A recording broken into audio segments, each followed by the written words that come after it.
looks like shit again. Whatever, who cares? Hello everyone, welcome to Subject to Pod. My name is Vincent Herman. Joining me today as a special guest, James Odle. Yeah, some of you might remember James Odle from our old podcasting days, the old Subject to Pod, or not Subject to Pod, but Sorta My Podcast, and Suds and Buds, Serious Shit, all those things, probably like 5 other side podcasts we did. We did some commentary. Actually, I just had a memory pop up where we did the one for Dragon Ball Evolution, and I made the statement that I was not drunk enough for it. And I was right.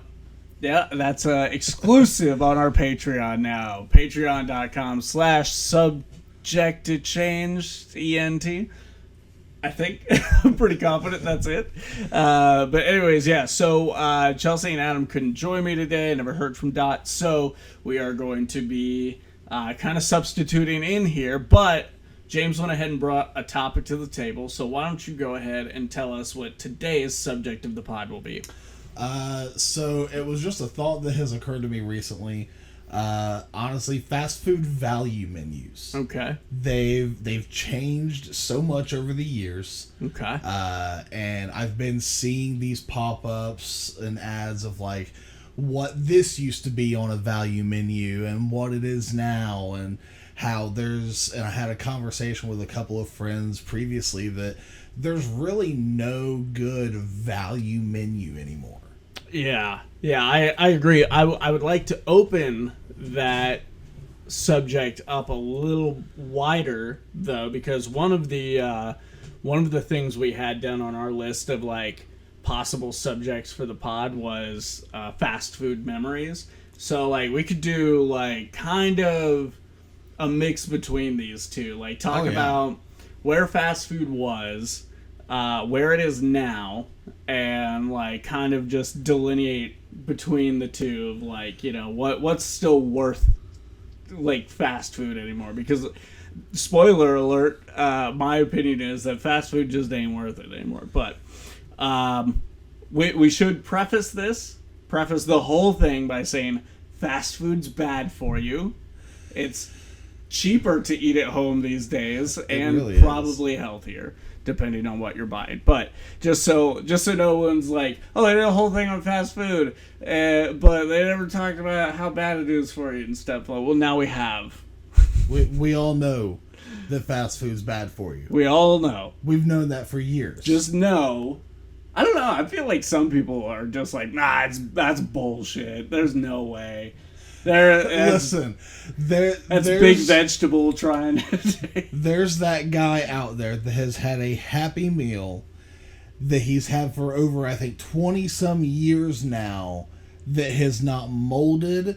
It has like barely shrunk in size, and still looks just like it did pretty much the same day. It's a hamburger, a 4-piece nugget, and a French fry, and like, he brings it out. He does an anniversary picture of it every single year. Consistently, like, subject to the elements in the air. And he doesn't have it, like, vacuum sealed or anything like that. It's just, like, stored away, and then he gets it out, takes a picture of it every year, and it has not changed. And you want to sit here and tell me, yeah, I'm going to eat a Whopper, but, you know... Yeah.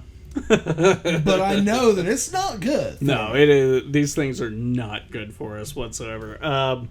But you know what? We make decisions every day, and so long as you can make peace with the decision you've made, that's what the most important thing, because it's up to you.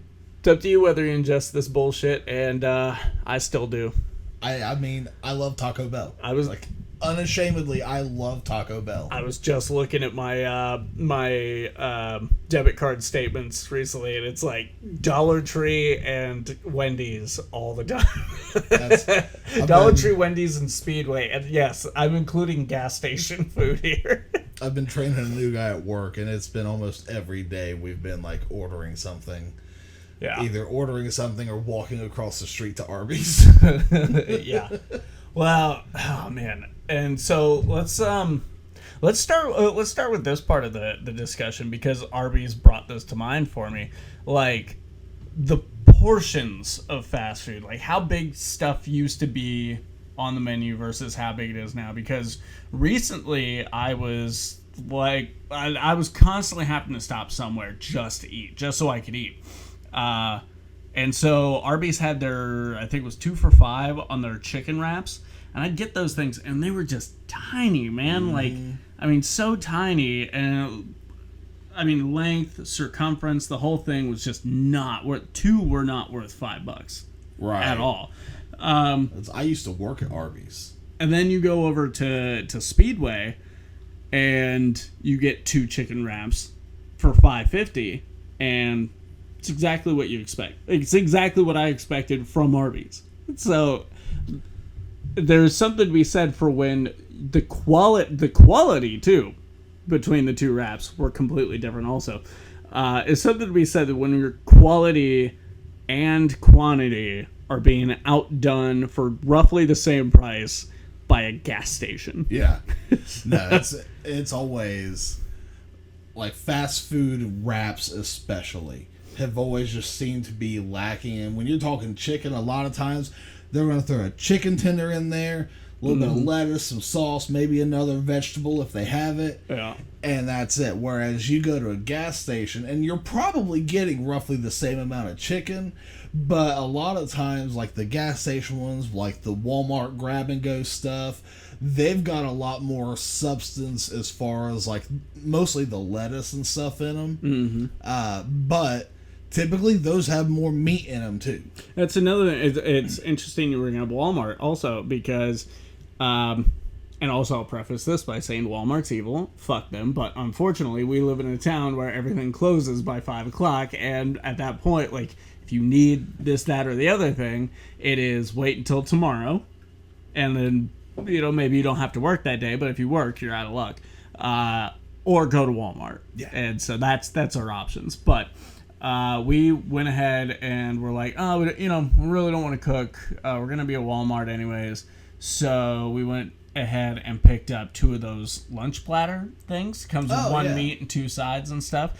The sides are hit or miss, or sometimes. I think the mashed potatoes are great, but I think it's like $6. Yeah. And they load that meat in there. You get if you get like the barbecue chicken, like the boneless chicken wings, like you get stacked down with those things. Especially if you hit them up when we did around 7:30 when they're about to close up and they're just looking to get rid of shit anyways. Yep. Like, yeah. The General Tso's, like they'll pack that in there.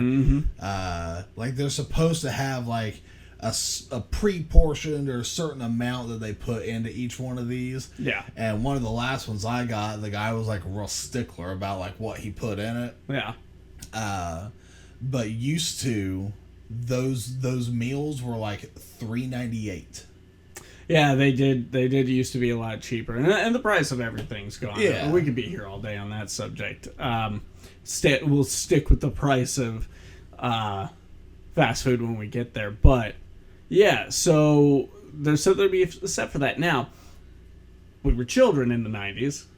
We were. So it's hard to say if our memories are skewed by the fact that the food looked bigger to us because we were smaller. So I'm thinking that we go to like our teenage years when we were able to like, the guys could load up in the car and run to Taco Bell or McDonald's or something like that. And like what we could get for what we had in our pocket at that point versus, what we're getting now and all that. Yeah. No, I think that's a good barometer to stick with. And even going by that, one of my standbys is always the McDonald's value cheeseburger or a McDouble of the value menu. And these things now are maybe the size of the palm of my hand. And I'm 5'6". I'm not a big guy. So the palm of my hand, not that much of a circumference there. And I know that they were bigger than that. Oh, yeah. In our high school days. This is over 20 years ago. They were bigger. They were $1. They were $1. Like, the McDouble was $1. The double cheeseburger that had the 2 patties and 2 pieces of cheese, that's the only difference between a McDouble and a double cheeseburger, was an extra piece of cheese. Yeah. Oh, yeah. And, like, the double cheeseburger was, like, almost 2 something, I think. So, like, the McDouble was a crazy deal. Yeah. Like, you could go and get, like, a couple McDoubles and, like, a large tea or something like that for $3. And boom, like, there's you a pretty satisfying lunch. Yeah. You know, same for, like, Taco Bell. The 5-layer burrito, when it came out, was 89 cents. It's almost a $4 burrito now. Yeah. So, and that's what I'm saying. Like, it's all gone, like, way out of control. The whole thing has flipped. Yeah, you're now getting phenomenally less food than you used to get. Now, I will say this, at least for the higher tier items on a menu, the higher tier you go, the less they scrimp. Now, I'm sure also comparison, they used to be you probably used to get more in the Big Mac than you do now. Well, but I've seen the comparison picture of, like, a Big Mac from, like, the 90s or something versus you're bringing the Big Mac science now. to this. It's something that's been, like, on my Facebook feed and stuff, like, off and on for months. Okay. But, like, the size of the Big Mac was almost the size of your damn head. No. Big Mac's the size of your fucking head.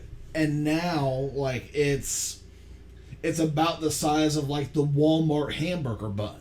I actually did recently have a Big Mac, 2 Big Macs actually, because they've got, I don't know if they're still doing it, but they were doing buy one Big Mac, get one for $1 or whatever. And I was like, fuck it, I haven't had a Big Mac in forever. 2, like, will definitely get the trick done. And I'm going to spend $6 no matter where I go. So right. I was like, yeah, let's try it out. It was a fucking nightmare because that sandwich is falling apart. I forgot about the type of lettuce at McDonald's uses. The shredded lettuce. Oh my God, it was terrible. And I shouldn't be eating while I'm driving. But it was a challenge.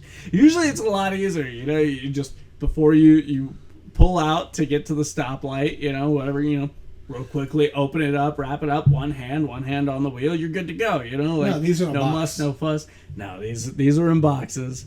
And I had some napkins, so I used those as, like, my buffer thing, but it didn't help. No. Not with the Big Mac. But I will say this, yeah, they were a little skimpy. Yeah. For what they charge for these things. But also, I don't personally, in my own recollection, have a comparison because I never bought the Big Mac back in the day. I never really did either. If I was able to, and this was always like, is someone buying me lunch or did I get lucky this week? Because I can afford a quarter pounder with cheese. Yep, that was always my go-to. Yeah. Was a quarter pounder. Every now and then I'm like, I think I'll get the double quarter pounder. Yeah. And now that's the most audacious one, because if the quarter pounder with cheese is anything less than it used to be, then the name is clearly a lie. So the quarter pounder, the double quarter pounder, what a lot of people don't realize is that weight is based on the pre-cooked weight of the patty. Okay. So you're getting a quarter pound of pre-cooked beef per patty. Okay. So that's how a lot of them. I did not know that. Yeah, that's how a lot of them do it. So of course, when it cooks down, it's going to weigh a little bit less, but you are getting a quarter pound hamburger patty. Then when you go with the double, you're getting 2 of them, obviously. So pre-cooked weight is supposed to be a quarter or half pound, depending on which one you get. That hasn't changed, because if it did, they'd probably have some people breathing down their necks over that. Well, you definitely know. Like, I mean, if people are, like, going so far as to go, like, this is the exact size of a Big Mac back in 1992, you know, versus 2024, you know people are out there weighing their double or their quarter pounders, yeah. Well, and I think it was either Wendy's or Burger King back in the 80s, I think it was, they came out with a third pounder. And it was slightly cheaper than the quarter pounder, but it performed so poorly because people are bad at math. People thought that they were getting less meat Oh, I see. The third pounder. Okay, I mean the name. Like, if you're not stupid, if you're not stupid, the name is obviously the same thing. But just they can't call it the quarter pounder. You know? Right. So it was slightly more meat at a little bit of a better price point, but because people thought that a third was smaller than a quarter, they never bought it. So it phased out quick. Why didn't they? Well, maybe this is also equally part on Wendy's here, whoever came out with this, because they had all sorts of these different types of commercials back in the day. Why wouldn't they just run a commercial where like they have a spokesperson come out and go like, you could get a quarter pound, and then like kind of display this is what a quarter pound is, or you can get a third pound at less of a price, and then like on screen show the difference between, put it on one of those scales or something, but like maybe even show the math just to take that one step and I'm sure a part of it was poor marketing to illustrate that it weighed more, you were getting more meat. I'd say that was a big part of it, but then McDonald's still continues to thrive with the quarter pounder, the double quarter pounder, and all that. And now there's the Dave's single, double, triple. That comment right there kind of brings us to another part of this discussion, which thriving. What is thriving anymore for these companies? Because you hear now that a lot of these companies are having these rushed closed-door meetings trying to figure out on how to reverse the fact that less people are eating at their restaurants. I mean, don't get me wrong, they're still, like, posting record sales all the time. Yeah, you can't drive by McDonald's without seeing the line clear backed up. Yeah, they're always gonna have customers. That's the difference. But they are freaking out because less people are eating there. They're still posting record profits, but one of their numbers is down. So now they're like, what do we do? And a large part of this is because fast food has become unaffordable. Like, you could probably get better food at Applebee's for around the same price. I don't know. The last time I went to Applebee's, the price was way higher than I remember it being even 5 or 6 years ago, and the food was not good. Well, fair enough. I haven't been to Applebee's in quite some time. In fact, the next time I go to Applebee's, we've been talking about, my significant other and I have been talking about desperately wanting to go to Applebee's and getting irresponsibly drunk to the point of maybe even getting kicked out. Like, obviously, I'm not, like, we're not gonna fight anybody. None of that's the intention, but, like, for the staff to have just had enough and be like, maybe we're gonna cut you guys off. Like, maybe it's time you guys settle up, or like at least get a comment like that, or like fuck it, get full blown kicked out. But like, you guys need to leave. But yeah, go to Applebee's and get obnoxiously drunk is a bucket list item. On the $1 drink specifically. Well, I guess they do these things in waves now. I guess the $1 margarita was a temporary thing. I think it ended in June. Yeah. And like, I guess it's kind of like how you see at Speedway now. It's like every month the deals cycle over to a different thing. So $1 margarita will be back. We just don't know when. But probably, when they bring that back. Because that's when we first started talking about it. Was most recently when they had it. But anyways... Well, that kind of circles around to another thing in regards to the fast food stuff now is they have switched to putting so much more on their app orders.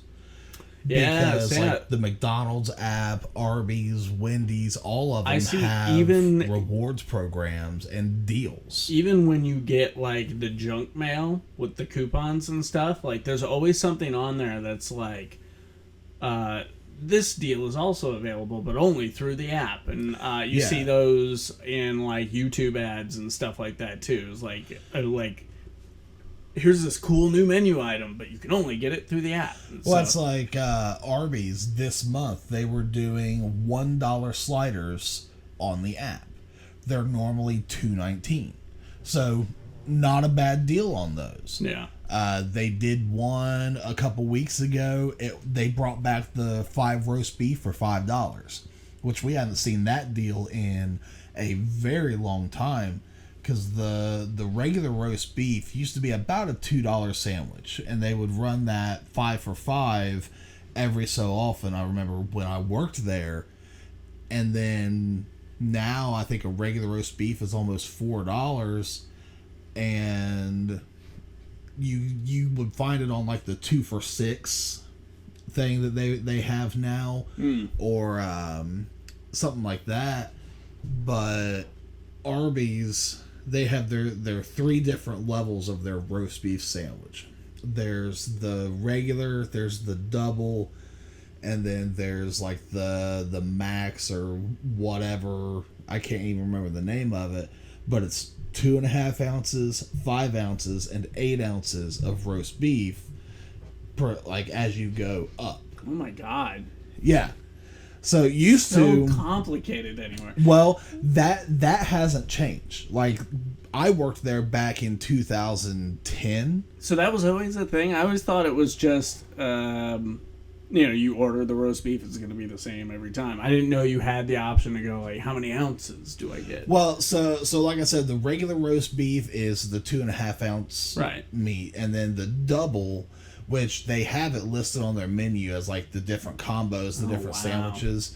Okay. I've not been paying attention when I go to Arby's whatsoever for decades. Right. But so they've always done theirs by weight, but it's also like increased exponentially over time. I think the 8 ounce one is a $12-13 sandwich. Jesus. Now, don't get me wrong. I mean, it's a stacked sandwich. It's a half pound of meat. Yeah, but you can make that same sandwich with like $5 worth of roast beef from the store. Yeah. So, now, on the other hand, though, there is something special about Arby's roast beef. They got something going on there, and I think that the employees pee in it. It's something. Something's going on there. It's being marinated in something. What I think it is employees don't pee on it. It's sliced fresh for every sandwich. Oh, is it? Well, yes. You would know. You work there. Yeah, it's the scar on my thumb says yes. There's a slicer there that you slice the roast beef fresh for. You every think sandwich. they're still slicing it fresh? Yes. Okay. That's always been one of Arby's big things, and that's that and. They do use high quality products. That's why Arby's has always been a little higher on the pricing. Right. The mozzarella sticks that they have compared to going to Rally's or somewhere else, big difference in those. So it's really just the fact that, like, the most damning thing about Arby's at this point is that it's just so goddamn expensive. Expensive. Yeah, Arby's is probably one of, if not the most expensive, what you would call a fast food place. Yeah, like I don't know. See, I used to consider Rally's or Checkers, depending on where you are, to be one of the more expensive ones alongside Arby's. They are up there. Anymore, though, and I've recently been to Rally's. Like, I would consider McDonald's like more expensive than Rally's. If you're not using the McDonald's app. Because you can get like 25% off of an order that's $5 or more. Let's talk about the apps a little bit more, because this is definitely something that we differ on when it comes to fast food. Because you are always trying to push the apps on me, and you're not wrong. I'll go ahead, like, right now, just state you're not wrong about anything you say about these apps. It's just somehow I have become the old man that is like, oh my god, I gotta download one more app. Fuck. No, thank you. And I do have some of these on my phone, but I just never open them. I never use them. I also hate that a lot of them you can't, like, you have to order through your card. Like, let's say, like, I have cash on me and I'm just looking to burn it at a drive-thru or whatever. I can't put an order on the app and then go through the drive-thru and pay in cash. And I know you can with some of them, but most of them that I have found, you can't. I was going to say, most of them, you have to pay either with a card linked to your account, your Google Pay, which or makes Apple sense Pay. Because once they receive that order, they're going to start making that order. Yeah. So, and that's a kind of a security measure for them. Yeah. So that way they're not stuck with a bunch of pre-made food that nobody ever came to pick up. Right. Some of the apps, they don't start making the food until you actually pull up to like the window, the restaurant, whatever it is. McDonald's, you can't order on their app on your phone and send someone else to get it because you have to have location enabled and say what spot you've pulled up to. I've heard about this recently too, and like, God, that is just that's too much. Yeah. That's a little too far. Well, previously, the way they had it set up was the app would detect when you were in range of that McDonald's, and it would send the signal to the McDonald's to start the food. Okay. Now, you pull into the curbside spot or up to the drive-thru menu and give them your code or whatever, and then they start making your food. Mm-hmm. But if you try to do it and you're not at McDonald's, your phone will tell you on the app, it doesn't look like you're there yet. Yeah. So for me, it's one of those things where it's like, okay, removing the cash side of things, which I really should start using cash more often. This is something, just a side thought that I've been having. I'm like, man, I should be doing cash more often, especially when I'm shopping at like a local business. Like, cash is always better. Keep that in mind for anyone listening or watching later. Cash is always better for local businesses. Absolutely. But that aside, it's one of those things where, one, I just don't think to use the app. And then I do finally when I'm in line, but now I'm in line. So I've got like a limited amount of time here to do this. Or I can pull off, take even more time, and then go back and get into line and do it. So it becomes really challenging to use it then. And honestly, a lot of the times, if I'm eating fast food, it is not a premeditated decision. It's something where I'm like, I haven't eaten yet. Yep. I'm not going to be back at the house until a certain time or whatever. Like, I'm in between places now. I'm always late to everything already. So, like, I really don't want to pull over and then pull out the app and then do all that shit. Because it does take time. It does take a little extra time. So for me, it's a wild inconvenience in my lifestyle. But the thing that sucks is that I'm almost penalized for not using the app. Yeah, because... Like, with higher prices, worse deals, and... Well, because the Taco Bell app, for example, they have their rewards that you can get with them. So you can get free food after spending so many dollars, and it's usually after... 2 or 3 orders, you can get a free food item depending on what you're getting. And that's the best deal that you can do with that is usually you can get like a chalupa or a gordita or something like that. That's like a $5, almost $6 item. That's what I go with is I get the most expensive item on the list of free things I can get just to maximize that out. Yeah. But some of their best deals are online only, like the Build Your Own Cravings box. $6 for a Crunchwrap, chalupa, gordita. Then you get like a 5-layer burrito or a couple other like soft taco or some other bullshit. Yeah. Nachos and cheese or the cheesy Fiesta potatoes, both of which are good options. Cheesy Fiesta potatoes are pretty good. And then you can get a drink. It's a medium drink, but you can upgrade it to a large for 10 cents. No shit. Yeah, like... Which, I'm gonna pause for a moment here because you might be hearing that going on behind us. All right. So for those watching later, you might notice the really weird backdrop. I recently moved into a new place with my girlfriend. We're still getting things set up. We determined this was the best room to do the podcast in, and we have a wall cat. So there's a hole somewhere outside that something is getting into our walls from because it goes away sometimes, and clearly nothing has died in there because it would have started stinking. Right. But, and the way it moves sounds much like a cat chasing something. So we've determined it's one of the local cats that has gotten into our walls. And now we have a wall cat. So we have a third cat. We've named it Mildred. If it turns out to be a boy, we'll name him Milton. But yeah, so if anyone listening or watching this later hears those noises behind us, it is our wall cat Mildred, just getting up to some hijinks. I should pull up the stream, see if anyone's saying anything. Yeah, we try not to monitor the chat too much because we don't want the discussion to be like with it's a weird thing. So let me explain. So we decided to have the one extra thing to stream. We would stream when we record the podcast, but we don't keep that stream up. So as soon as I end the stream, it immediately goes private. So that way, the patrons get the exclusive video version. Okay. So there's like one chance to see it a video live as it's happening. None of this is getting cut up.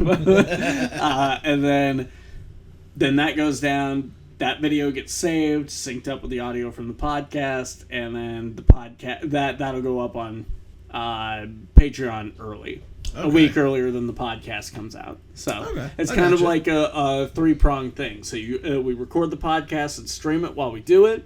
Then a couple days later, it'll go up on the Patreon. And then a week after that, it'll go up everywhere else. So, gotcha. Yeah, that's how we do it nowadays. That's fair. It's a little different than back in the day when we used to do that. Back when we were little babies. Back when we podcasting. were originally... What was that, like 10 years ago? We started doing that? Like, if not... Then almost, but yeah, just about 10 years ago, yeah. But let's talk about this because you were kind of on a point there for a minute that I think is just a good topic on the subject of fast food. Is what are some hacks? Like, and you're the guy to ask here. What are some hacks? What are the best like deals to go out there and get? Like, what should people be looking for when they go get fast food? So some of the best things to look out for are more specifically the apps, because the apps let you customize the ever living shit out of your stuff. So Taco Bell, you can customize every single thing about every single one of your items. So you can take that 5-layer burrito and take the substitute steak in for the beef, and you can go less beans and add in chipotle sauce. Okay. You know, obviously these different additions and subtractions, where they're going to change the pricing of it. That was new. Yeah, that was different. All right. We're going to ignore that for right now. But like Wendy's, something good to keep in mind there is to make your sandwich feel like a better sandwich.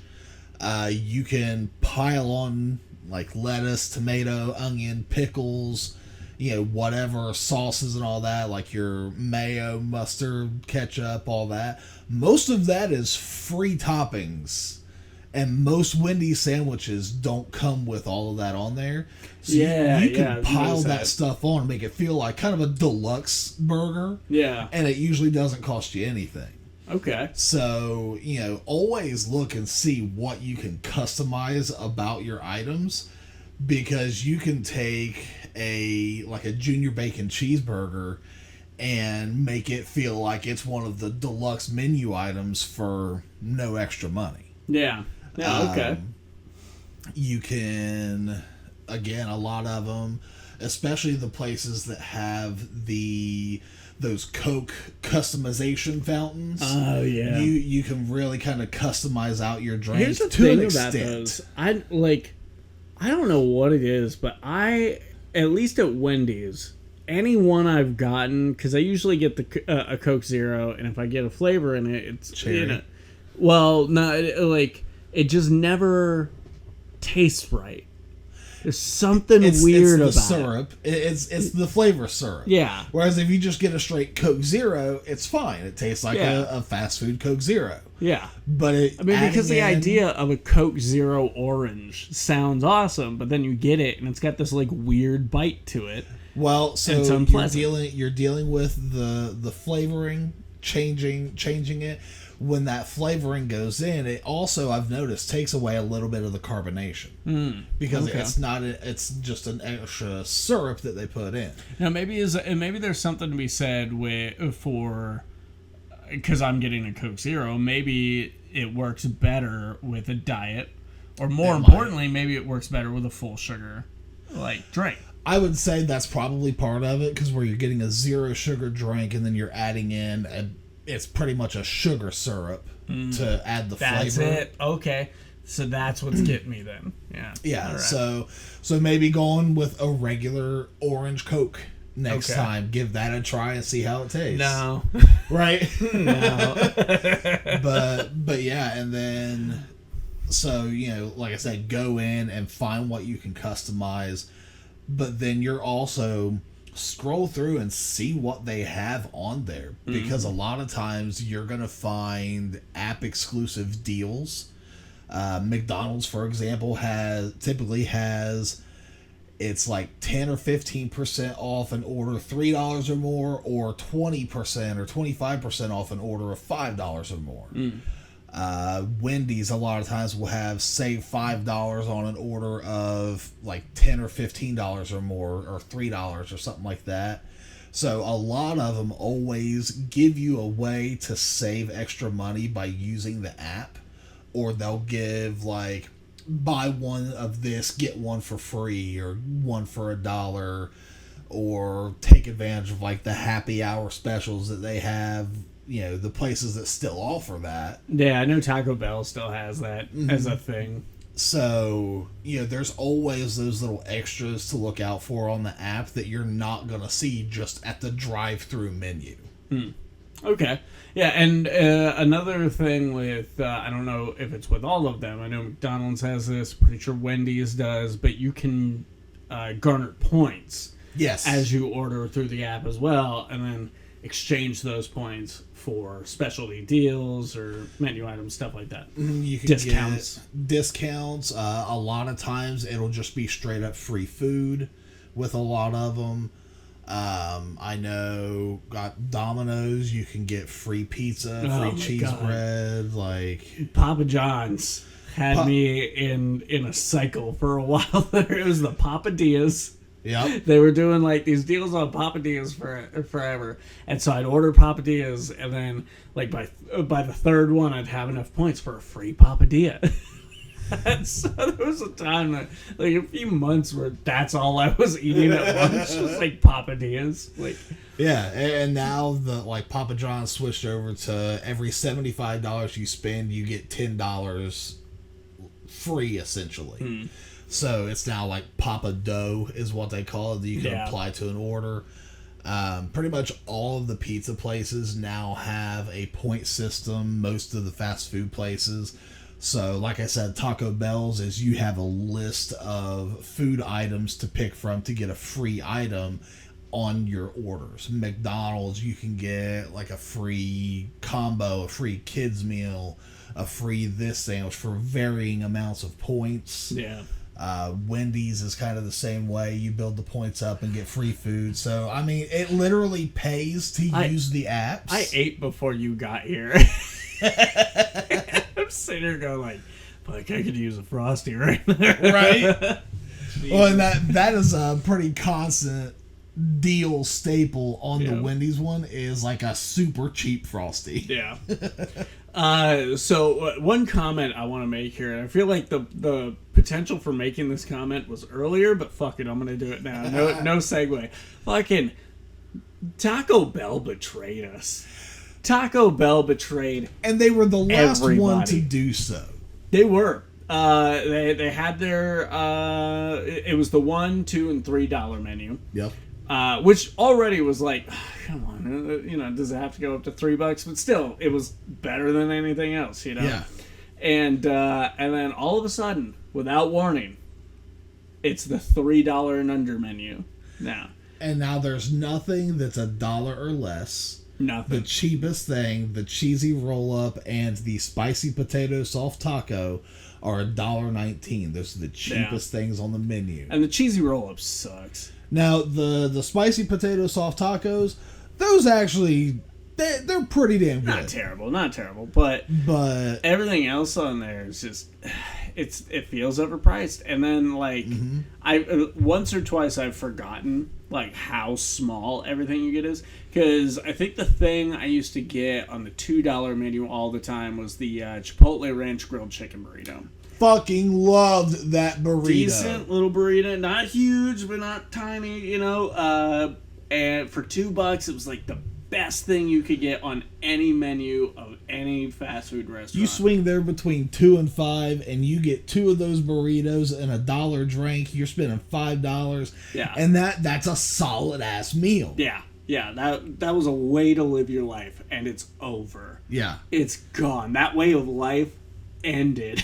And now they've got like the chicken enchilada burrito, which isn't bad, but it's not great. It's not as good, and that's the one that's gotten me a couple times, because like I'd go through and I was like, I remember it being pretty good, but I forgot how fucking small it is. Yeah. It's so much smaller than the Chipotle Ranch grilled chicken burrito, and it's not a good substitute. Like, I know one of the best things on there, as far as what you get versus the price you pay, is the stacker.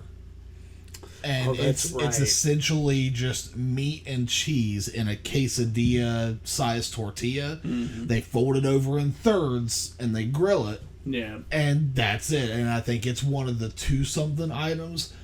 I think I got that once and forgot all about it. But as I'm remembering it, yeah, I think you're right. I'd say that, as far as the Taco Bell value menu, is your best bang for your buck item. Yeah. Simply because it seems to be the for lack of better phrasing, the beefiest item on their value menu. Yeah. No, they betrayed us. Dollar Tree betrayed us. Like. And now $1.25 is a menace. That 25 cents is a menace because it throws everything off. It sneaks up on you every time. But yeah, and then now Dollar Tree even has their 3, 5, 10, the Dollar Tree Plus stuff and all that. And that's fine, you know. Like most of it is items that weren't available in the Dollar Tree before, right. So it's not like they were like, oh, now all this stuff like you got used to buying for $1 is $3. Yeah. So at least now it's extra stuff. But like Dollar Tree, I mean McDonald's value menu, it changed forever ago, and it's been garbage. Yeah. Sometimes I forget that you can't go through and get any size drink for $1.89. Yeah. Yeah. Now, and that kind of brings us around to kind of the original idea of it, is the fact that the value menu of what we knew growing up on and for years until within the past couple of years is a completely different thing. I think that's something we said for maybe all fast food restaurants, and we've talked about some of the mainstays and stuff, but like even as I'm sitting here thinking about places like Rax or Steak and Shake or White Castle and stuff. Now, I know for some people these are like regular mainstay places that are around every corner, but for us, like, you know, we've got 4 Taco Bells and we've never seen we saw a White Castle truck come through a few times. Yeah. But that was it.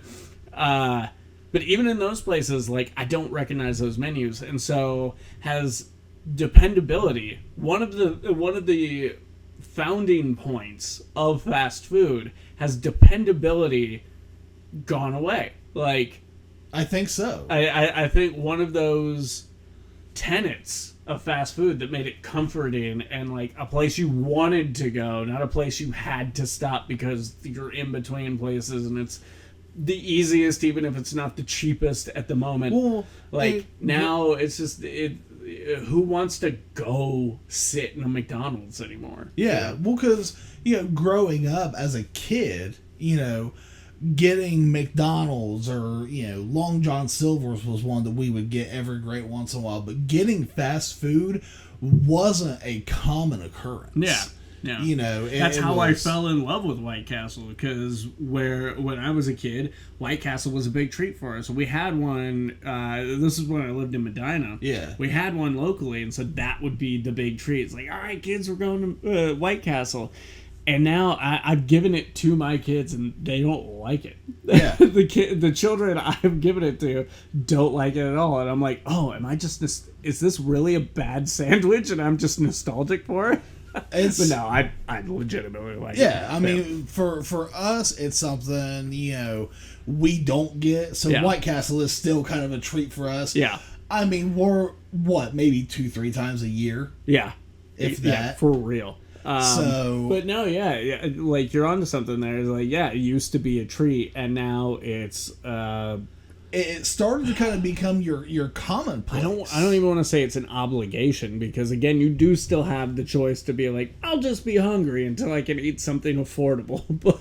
but it's kind of like a mutated obligation. It's almost a necessity.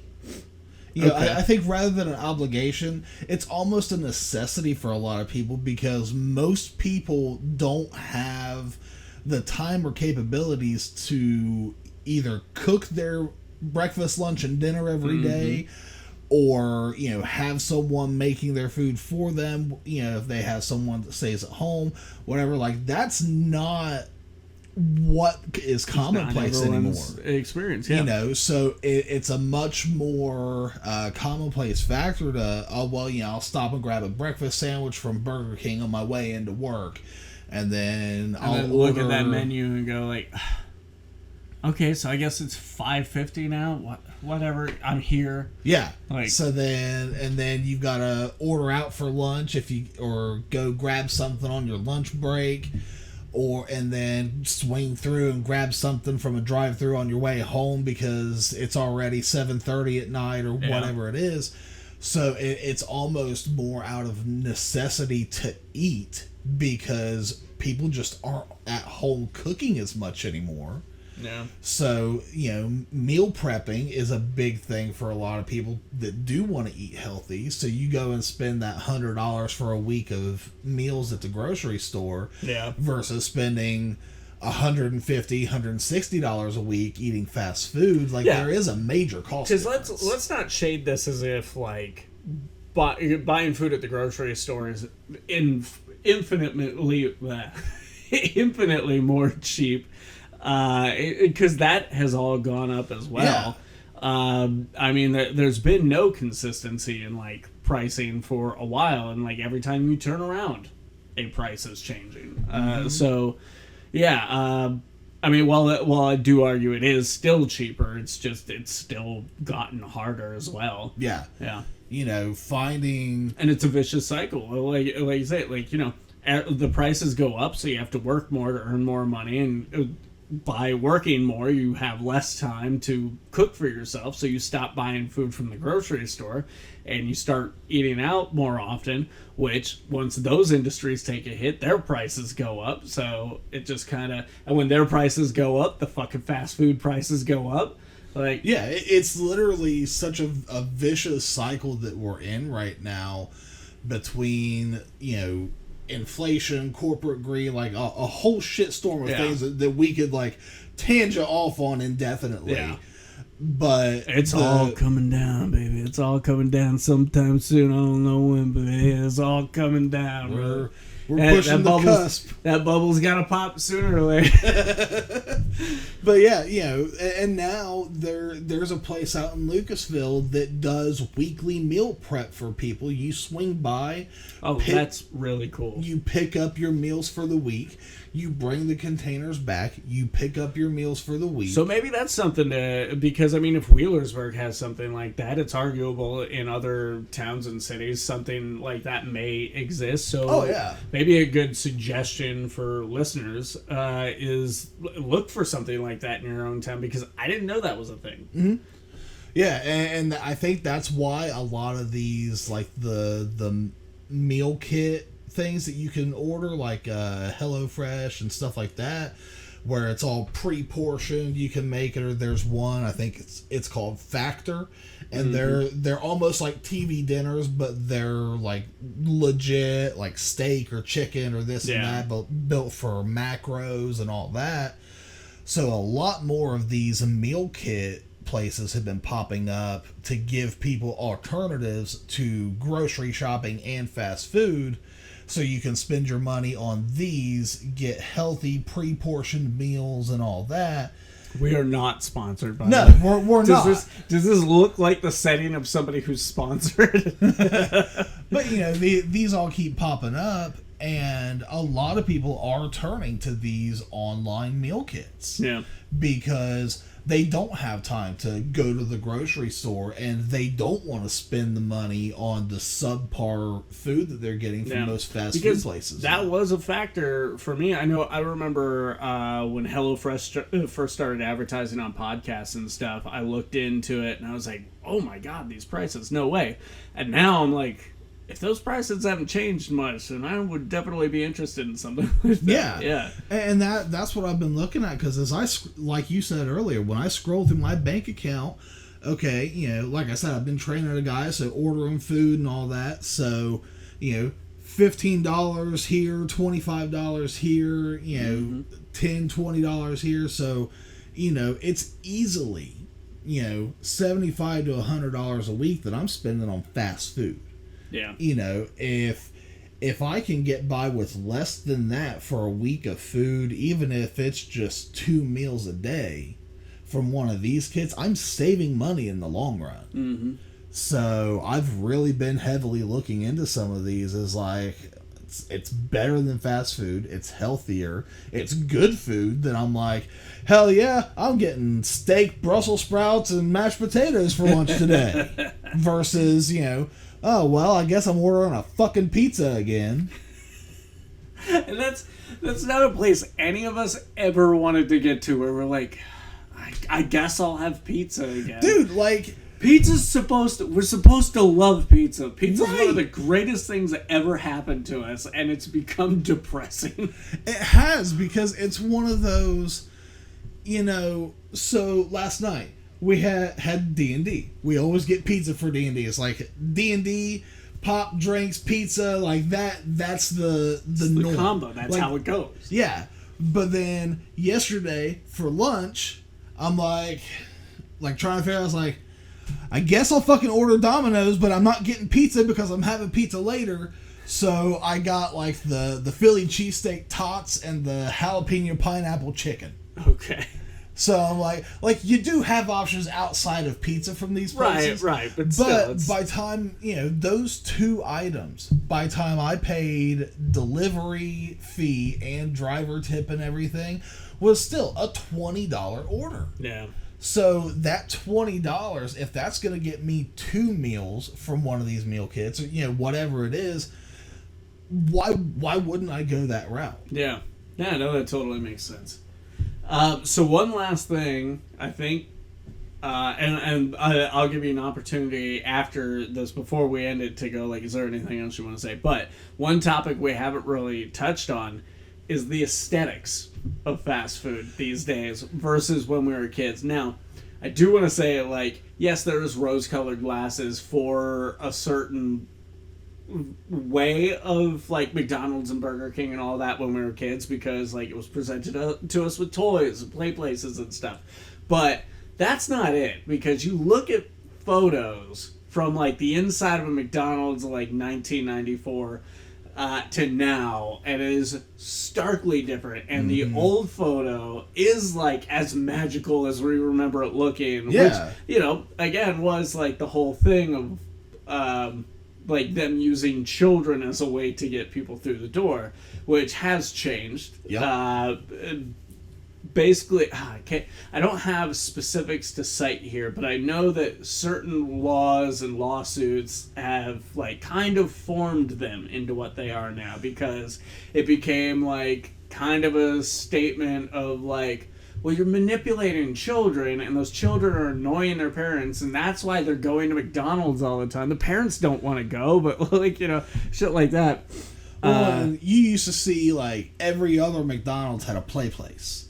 Yeah. And now that's a very rare occurrence to I know see. there's one, the closest one I think to us is, like, near Greenup, Kentucky, I want to say. It's the one, it's between Russell and Ashland. And I have thought about stopping and just kind of, But it's something you can't really do. But I've thought about stopping. Like, I want to go in it, but I know I can't. Right. I know I can't. But also, if I can't, then I kind of want to just walk in that room and just look at it. Which is a weird thing to do. But then it's also another weird thing to do because you're just a grown man standing there staring at a play place, which is likely to have kids in it. Yeah. And you'll get approached, sir. Yeah. So it's a... You're gonna have to find someone's kid to take. It's all right. I'm just looking. I'm just window shopping. Yeah. Oh, I don't have bail money, Vinny. So, yeah, no, that has become rarer and rarer. I know our local Burger King had a play place, and now it's a patio. Yeah. Yeah. Well, and Taco Bell, the aesthetic there used to be like the seafoam green, the purple. Oh yeah, it was all like very the vibrant colors, cool, radical '90s colors. It was the '90s colors. Yeah, and it was that way for a long time, well into the 2000s. And I know specifically, I'm pretty sure the one in Wheelersburg had like a whole section of. You had booth side and swivel chair side to a lot of the tables. And as a kid, that was the funnest thing to do while you were waiting on your food inside the restaurant, was sit in those chairs and just swivel it around like a madman. Yeah. But, those whole aesthetics have changed to be more like, this is business casual Taco Bell now. Yeah. Yeah, and none of them have... even though it seems like McDonald's is making some sort of light play to revive their characters as like a viable thing. I've noticed that. And I won't say that McDonald's ever really gave up on their characters. They're still on the advertising, but like you go from the 80s and 90s where there used to be a Ronald McDonald cartoon and Burger King had the BK Kids Club and everything. And there was a lot of advertising that was meant to attract... The Taco Bell dog. Yeah, Taco Bell dog. It was meant to attract... kids or stoners, which is what the Taco Bell was. But like, none of that's there anymore. So these things that like kind of enticed us as kids that I think are part of why we still come back too. Because honestly, like if we didn't care as children, if we didn't have that nostalgia, it might be a little easier to say like, I'm just not gonna go to Wendy's or Burger King, are gone, and now we're like just kind of on autopilot with these places.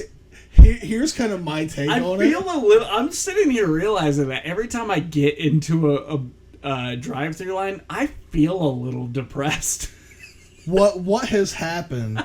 So McDonald's had the play place, Burger King had the Crowns, the BK Kids Club.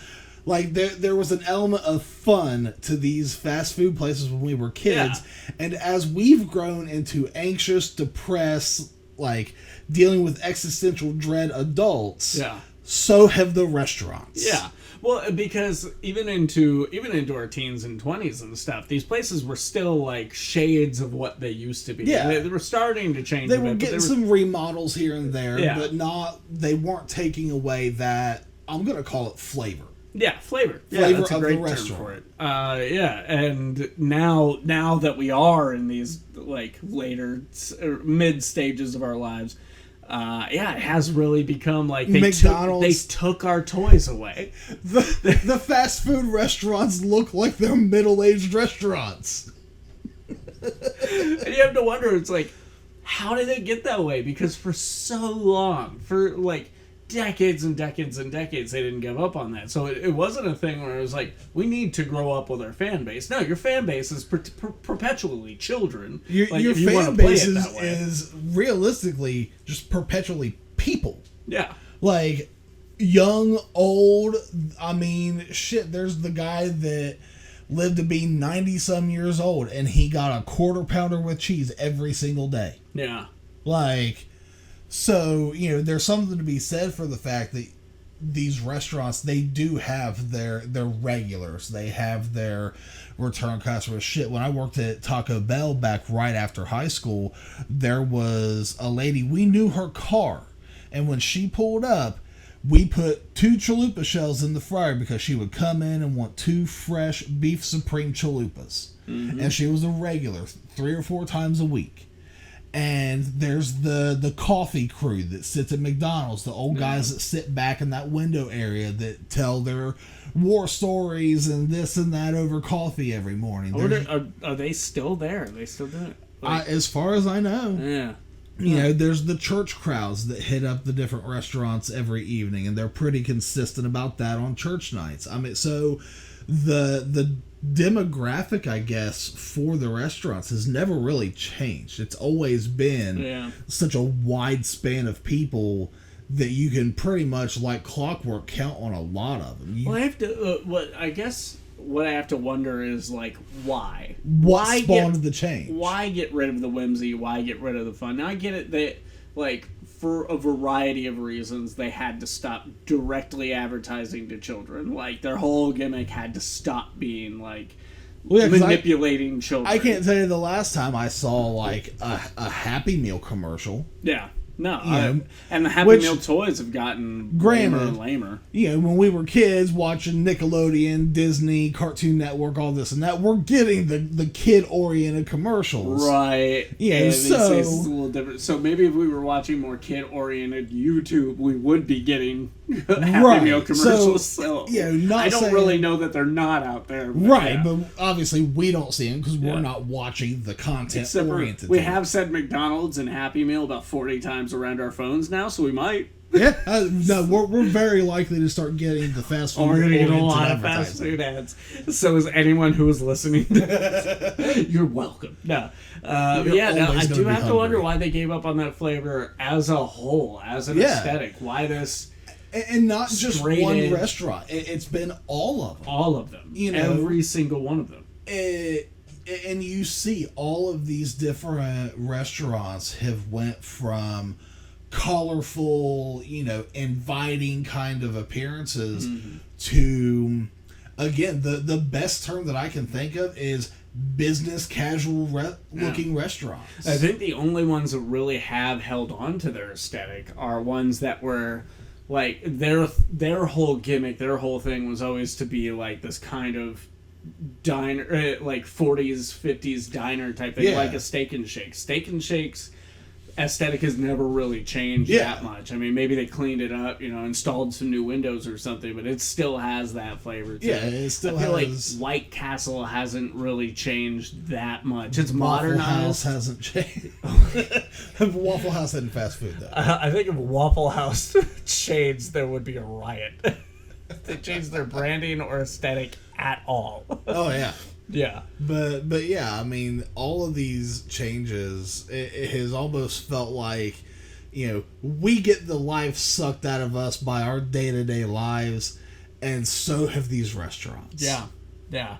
And honestly, I'm sitting here, I'm thinking about, like, and there were a billion of these, but I think the most popular would be the Slim Jim commercials, where like every one of those old Randy Savage Slim Jim commercials were like, here's this ho-hum, like little mundane things out of the DMV, or it's like science class or something, and like things are playing out and this very depressed, like life sucked out of it thing, and then bam, here comes Macho Man Randy Savage with all his colors. He's snapping into Slim Jims and all the boring shit's exploding, and like all the kids are having a great fucking time. I'm just waiting for that to happen in either our real lives or just at McDonald's, because those Slim Jim, that flavor of Slim Jim commercial is back, and it's with the wrestlers again, and they're coming in and they're blowing up these fucking English classes, and like teachers are flying through walls again. And they're driving in with their badass cars, the reds and the yellows and shit. Man, next thing we know, they're going to bring back the slime at Nickelodeon Studios. God damn. One can only hope. Like, right? 90s clothing is back. It's time for 90s advertising and business aesthetics to return to. But I'm not questionable 90s sexual harassment. Yeah, we can leave that in the 90s. That one can stay back there. That was not, we didn't like that so much. So, we didn't like that so much. So before we close out, so as teens, you know, one of the things we mentioned we were going to touch on, you know, as teens going to fast food, you know, we've got a few bucks in our pockets. Yeah, what were some of the staples you remember being able to go and get? Here's the thing about, because we shared our teen years in our Sciotaville group, Yeah. our little running crew back then. And here's what I remember. We'd get Taco Bell, we'd get fast food and stuff, but no real memories doing that. There were a couple parties where, like, I remember one time we did a party, and instead of running around and getting beer money from everyone, because I think it was after 1 a.m. or whatever, I was running around getting Wendy's money from everyone, and I think we went and got like 50 junior bacon cheeseburgers. I remember that, Yeah. and they were pissed because it was like so close to closing time, and and it was so many sandwiches, and we were drunk. Yeah.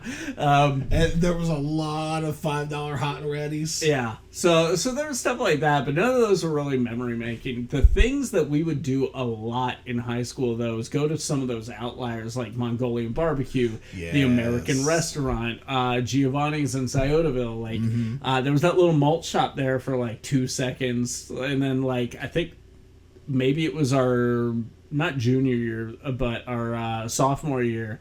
Like, I think it closed down or something. Oh, right there across from where First Stop is. Yeah. There was that. Because, God, I remember during, like, I think it was either sophomore or junior year finals, in between every final, we could leave because juniors and seniors could leave the school in between finals, as long as we were back for our next one. And in between all of our finals, we would go over to Giovanni's and just sit, get a drink, and they had arcade games and stuff too. Yeah, so it was pretty awesome. And at that time, like, it was a little harder to find arcade games, so they were holding on to that. And I remember for the longest time they had that Killer Instinct cabinet. Yeah. And like I spent so much money playing that. I fucking loved that game. And then the Pizza Hut in Wheelersburg. Yeah, like we'd go to that quite a bit too, because they had the buffet. They still had the buffet. They had the buffet, and they had they also had a few cabinets and stuff. They actually had that little room that was just cabinets. Yeah. So stuff like that is where I really feel like we made our memories in our teen years and stuff. And like those outlier restaurants, literally only one of which still exists, and it's changed completely, and it's that fucking Pizza Hut in Wheelersburg. I was gonna say. Oh, wait a minute, is the Wheelersburg Pizza Hut still there? Yes. Okay. Yeah, it's still there. There's no buffet or anything like that. Yeah, no, they got rid of the buffet. All the arcade cabinets are gone. The Giovanni's in Sciotaville is no longer a Giovanni's. Yep. It's just Jenny's Pizza. Yeah, and it's not the same. Yeah, they changed a lot of stuff interior wise too. So I mean, so all of those are gone. So I guess maybe the ultimate message of this podcast is get out of the fast food restaurants, go make memories at the outliers while you still can. While they're still there. Yeah. Visit that mom and pop place that, they're serving a burger and fries for $7.95, and I guarantee you it's going to be a fan-fucking-tastic burger. If you're local, Fork and Finger is downtown on 2nd Street. And I think it's better than ever. Oh yeah, their food is really good. Their desserts are great. Their desserts are fucking insane. We've got. They make a great burger. Oh, they really do. Yeah. So it's affordable. By all metrics, it's affordable. Yeah. You're looking $10 to $12 a person, which and it's your home cooked kind of food, kind of like Bob Evans ish. Yeah. But it's locally done. You got those Pepsi glasses that are kind of questionable, but you're gonna drink out of them anyways. Yep. So take that $10-15 that you were gonna spend in the drive-through, and go hit up somewhere that's not a national chain that doesn't need your money, and visit someone who is going to put a little bit more care into their food, and that it's not going to survive on a shelf for 25 years. Yeah. Yeah, you know what? If you're local, I'm going to rattle off a couple. You got your Fork and Finger, you got your Hickeys, you got Stadium Lunch down there. Even though it's not the Giovanni's we remember anymore. What was it? Stephanie's Pizza? Jenny's Pizza. Jenny's in Pizza, Sodaville. Jenny's Pizza in Sodaville. Let's see, where else? Patsy's. Patsy's is always great. Nice little 50s diner aesthetic in there. Patties and Pints is kind Patties of and Pints. is a good one, but they're not that. Well, I mean, they're them locally owned. I would call them mom and pop though. They're very it's not a mom and pop. industrialistic. Now Hickey's, you hit a good note with Hickey's. That's Suge owns and runs that place, and it's been on diners, drive-ins, and dives. Well, and even amongst all the fast food restaurants, you got the Big Mo and the Coke. Jim Dandy's. Jim Dandy's is right there. Yeah, right there amongst all the other fast food restaurants. Still more affordable than them too. Yeah, and it's not the $2 Big Mo and a Coke it used to be back in the 80s and 90s. No, it's like $4 or $5 now, but it's still a good sized sandwich and a drink. Still a nice little combo deal. Yeah. So I think they need to throw fries in with it, but whatever. Branch away from the McDonald's, the Wendy's, the Taco Bell, even though I'm probably going to get Taco Bell on my way home since we've talked about it so much. Try out some other places and expand your food horizons. And bring your friends. Yeah, make memories. Yeah. Get out there, get some friends, go sit down at a restaurant, have stupid conversations, enjoy a good burger that was made there, by some guy in the back who probably just got back from a smoke break, and, enjoy it. Or, if all else fails, you can get irresponsibly drunk at an Applebee's until they kick you out. Alright, thank you guys so much for listening to Subject to Pod. Like us on all our socials. Go to subjecttochangeent.com where you can find everything that we're doing. We are on YouTube. We have our RSS feed. Find this podcast wherever you get podcasts, and a few others we used to do, and a few others we might be doing soon. My name is Vincent Herman, Vin the Human. James Odle, also known as Alpha Spectre. Don't know why we revived the nicknames at the very end. All right. Thank you guys very much for listening.